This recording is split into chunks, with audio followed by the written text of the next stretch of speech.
শাকিব খান তো একটাই আছে। তো শাকিব খান যখন একটাই আছে, ওই এক শাকিব খানের সম্বন্ধেই হচ্ছে অভিযোগ আসবে। ওই তার যারা হচ্ছে এনিমি আছে তার হচ্ছে বদনাম গাইতেই থাকবে। আর শাকিব খানের আবার যারা ফ্যান ফলো। আজকে breaking news.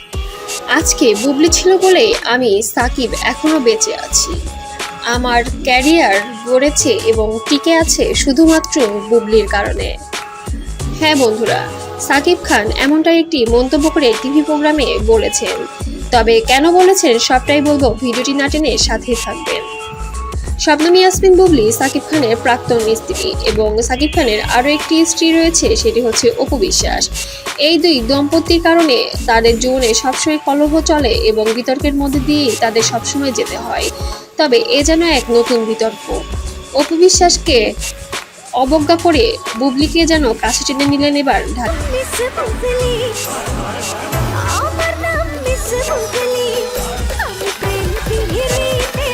Bollywood superstar Shakib Khan.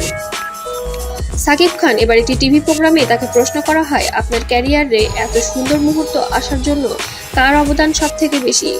তবে সাকিব খান কোনো কিছু চিন্তা না করে এক বাক্যে বলে দিয়েছেন, বুবলি ছিল বলেই আজ আমার ক্যারিয়ার টিকে আছে।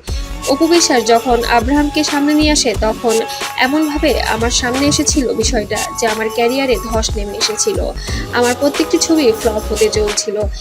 সেই অবস্থায় বুবলি এসে আমার হাতে হাত রেখে কাঁধে কাঁধ মিলিয়ে আমার কো-স্টার হিসেবে বা সহপাঠী হিসেবে আমার সঙ্গে যেভাবে কাজ করে আমার ক্যারিয়ারটাকে আবার ফিরিয়ে নিয়ে এসেছে, আমি সারা জীবন বুবলির কাছে কৃতজ্ঞ থাকব।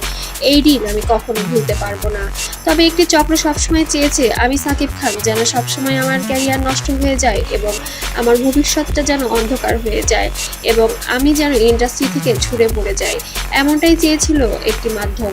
তবে তাদের সেই ষড়যন্ত্র যেন সাফল্য হয়ে উঠতে পারেনি। তবে অপু বিশ্বাসকে দিয়েও আমার জীবনে আরও বেশি নোংরামি করতে চেয়েছিল, তবে বুবলির কারণে আজও আমি টিকে গেলাম সেই কারণে।